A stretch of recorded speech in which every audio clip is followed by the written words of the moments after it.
Selain metode dasar yang 4 tadi, ada beberapa metode untuk perhitungan ekivalensi nilai uang. Yang pertama itu present value, yang kedua future value, ketiga annuity value atau yang tadi uniform tiap tahunnya, dan yang keempat gradient uniform.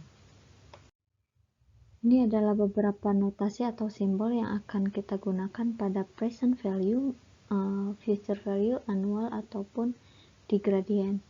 Nah, I ini adalah untuk suku bunga per satuan waktunya ya.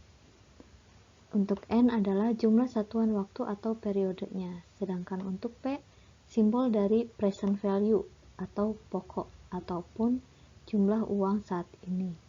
Dan F adalah simbol untuk future value-nya atau jumlah uang pada saat nanti atau jumlah uang yang akan datang atau waktu ke N seperti itu. Kalau A adalah uniform series atau annuity value tadi ya, atau uniform series, yaitu jumlah uang yang besarnya sama dibayarkan setiap satuan waktunya. Dan untuk G adalah uniform gradient.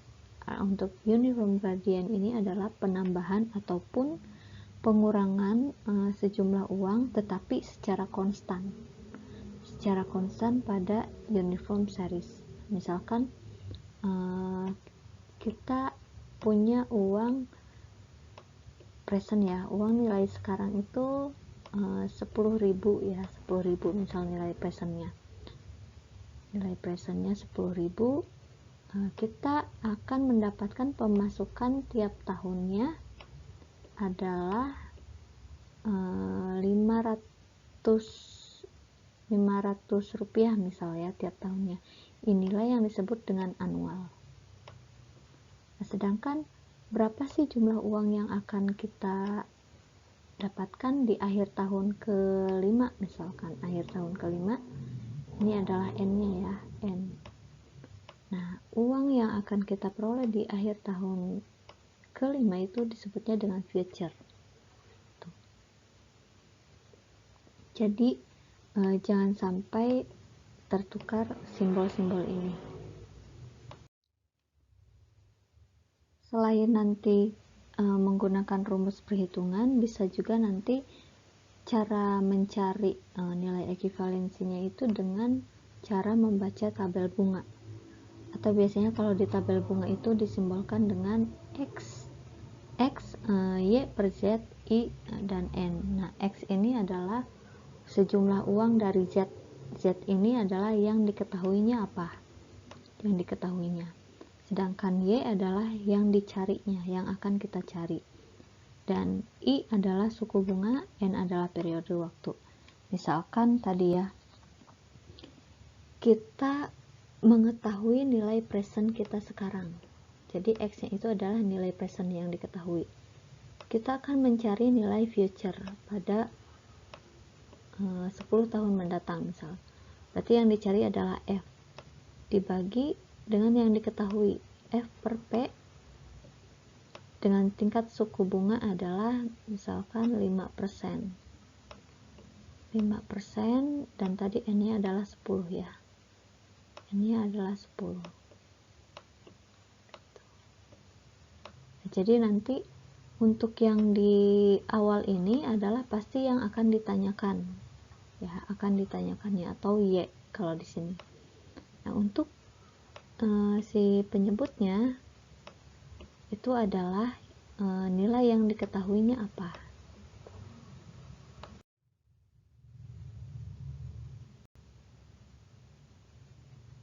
Nah, untuk present value ini adalah nilai saat ini dari jumlah uang di masa depan atau dari serangkaian pembayaran yang dievaluasi pada tingkat bunga tertentu. Oke. Untuk rumus si present yang ditanyakan present apabila diketahuinya future adalah gunakan rumus yang pertama, yang ini. Sedangkan yang atas ini adalah rumus umum untuk dicari future tapi diketahuinya present seperti itu. Nah, nanti kita harus tahu dulu konteksnya ya, konteks dari permasalahannya seperti apa. Nah, kalau kita lihat di tanda kurung ini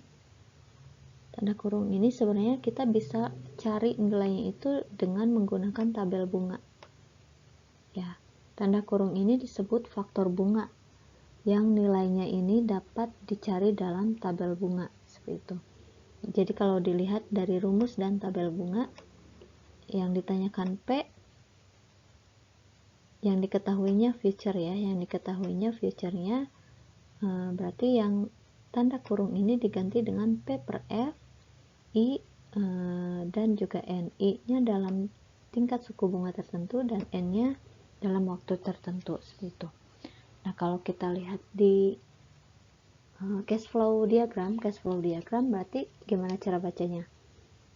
Berapa nilai yang harus kita keluarkan pada tahun sekarang apabila ingin diperoleh, misalnya apabila ingin diperoleh nilai uang pada akhir tahun ke N sebesar A misalkan, dengan tingkat suku bunga 5% misal, seperti itu. Jadi harus tahu dulu yang diketahuinya apa, yang dicarinya apa, seperti itu ya. Contohnya misalkan seseorang memperhitungkan bahwa 15 tahun yang akan datang anaknya masuk perguruan tinggi, maka diperkirakan butuh biaya 35 juta rupiah. Nah, bila tingkat bunganya itu sebesar 5%, maka berapa ia harus menabungkan uangnya sekarang?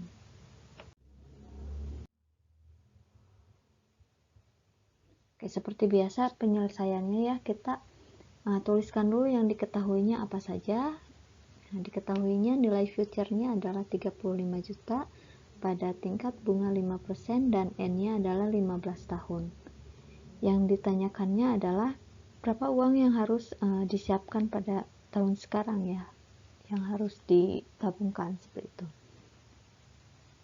Oke, berarti menggunakan rumus yang ini ya. Ditanyakan present, yang diketahuinya future-nya. Sehingga diperoleh hasilnya adalah sekian.